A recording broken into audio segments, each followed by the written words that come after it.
नमस्कार श्रोताओं, मैं मनु सिंह। हिंदी लेखक परिवार के YouTube चैनल पर आज मैं आप लोगों के समक्ष शिखा जी की एक रचना औसत विद्यार्थी को लेकर आई हूँ और आशा करती हूँ कि आप सभी को ये रचना पसंद आएगी। मैं आज आपको अपने विद्यार्थी जीवन के बारे में कुछ बताने जा रही हूँ। वो समय ऐसा था जब हमें हमारे उज्जवल भविष्य के लिए बहुत ज़्यादा विकल्प नहीं मिलते थे। 3 तरह के विषय ही होते थे।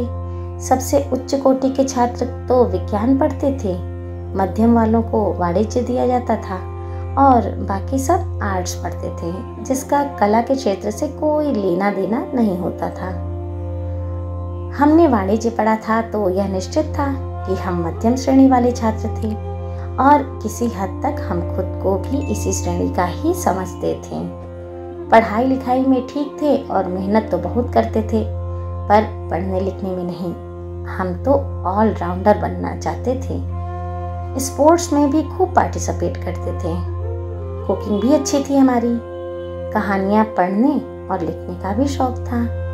लेकिन ऐसे छात्र जिन्हें ऐसे शौक हुआ करते थे, उन्हें नालायक ही समझा जाता था। उस पर से ये कि हमारी मम्मी टीचर थी। उनके लिए तो अगर तुम अच्छे नंबर नहीं लाते हो तो बेकार हो। और सोने पे सुहागा कि हमारी दीदी एकदम किताबी कीड़ा, वो भी विज्ञान विषय की छात्रा। हम पर तो बस 2 तरफा मार पड़ी थी। मम्मी की तरफ से तो पढ़ाई का प्रेशर और दीदी से कंपटीशन। एवरेज स्टूडेंट की बड़ी समस्याएं रहती थीं। खैर, हम ठीक ठाक नंबरों से पास हो जाया करते थे और बाकी एक्टिविटीज़ में भी पार्टिसिपेट कर ही लेते थे। पर मम्मी का कहना था कि अगर पढ़ाई में कम समय लगाकर ठीक ठाक नंबर ले आती हूँ तो दिमाग तो अच्छा है मेरा, तो मुझे ज़्यादा नंबर लाने के लिए पढ़ाई में भी ज़्यादा मेहनत करनी चाहिए। मेरी गणित को छोड़कर बाकी सब विषयों में रुचि थी, पर गणित में डब्बा गोल था।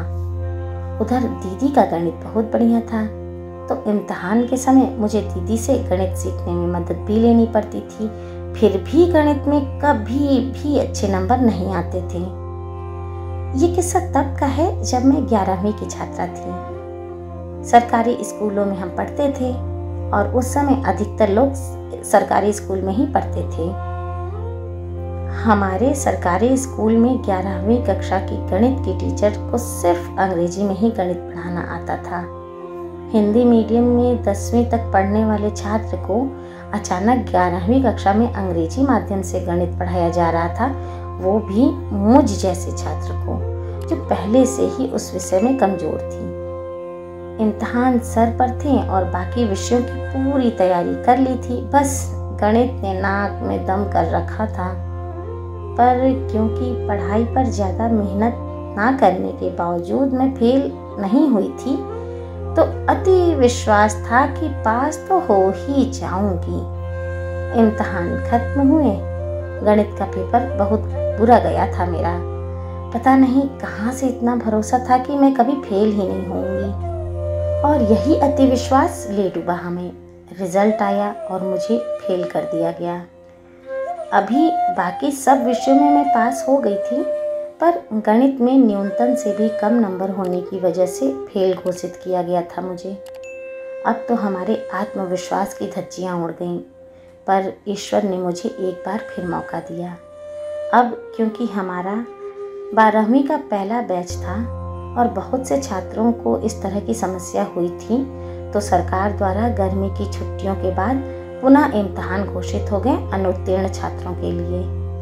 अब समस्या ये थी कि गणित के साथ साथ सारे विषयों के इम्तिहान दोबारा देने थे। बाकी विषयों की इतनी चिंता नहीं थी क्योंकि वो तैयारी पूरी हो चुकी थी।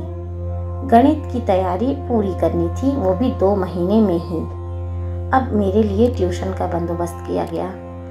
वो 2 महीने मैंने जमकर मेहनत की। पता नहीं वो उस फेल होने से लगी ठोकर का असर था या फिर मुझे गणित समझ में आने लगी थी और अच्छा भी लगने लगा था। मैंने पुनः परीक्षा उत्तीर्ण की और 12वीं कक्षा में तो इतना आत्मविश्वास आ गया मुझ में कि कक्षा के सामने आकर ब्लैक बोर्ड पर सवाल हल करने के लिए मुझे बुलाया जाने लगा। चैनल से जुड़ने के लिए नीचे दिए हुए लाल बटन को दबाकर सब्सक्राइब करें और हाँ, बेल आइकन को दबाना बिल्कुल ना भूलें ताकि प्रकाशित रचनाओं की सूचना आप तक सबसे पहले पहुंच जाए।